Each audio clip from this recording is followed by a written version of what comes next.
We have an obligation to every last victim of this illegal aggression because all of this carnage has been done in our name. Since World War II, 90% of the casualties of war are unarmed civilians, a third of them children. Our victims have done nothing to us. From Palestine to Afghanistan to Iraq to Somalia to wherever our next target may be, their murders are not collateral damage. They are the nature of modern warfare. They don't hate us because of our freedoms. They hate us because every day we are funding and committing crimes against humanity. The so-called war on terror is a cover for our military aggression to gain control of the resources of Western Asia.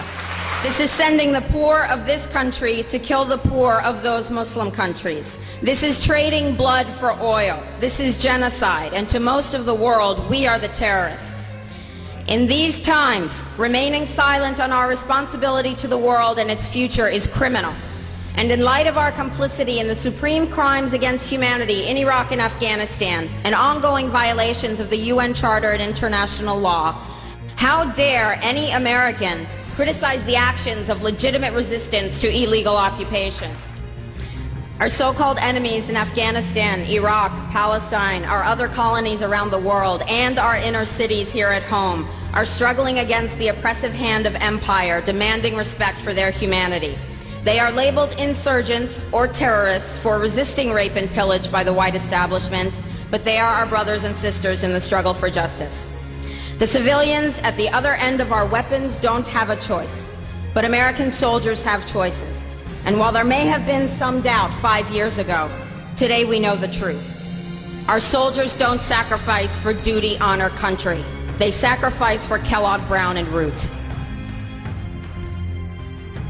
They don't fight for America, they fight for their lives and their buddies beside them because we put them in a war zone. They're not defending our freedoms. They're laying the foundation for 14 permanent military bases to defend the freedoms of ExxonMobil and British Petroleum. They're not establishing democracy. They're establishing the basis for an economic occupation to continue after the military occupation has ended.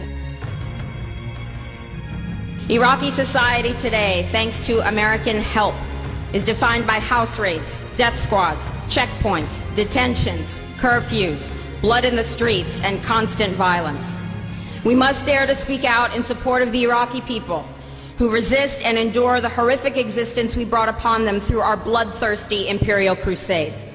We must dare to speak out in support of those American war resistors, the real military heroes who uphold their oath to defend the Constitution of the United States against all enemies, foreign and domestic, including those terrorist cells in Washington, D.C., more commonly known as the legislative, executive, and judicial branches. Frederick Douglass said, "Those who profess to favor freedom and yet depreciate agitation are people who want crops without plowing the ground.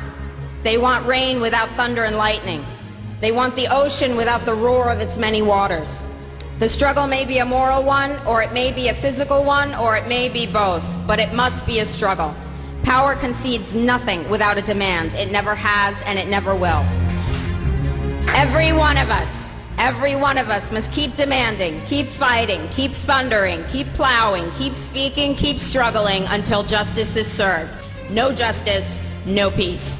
No justice, no peace. No justice, no peace.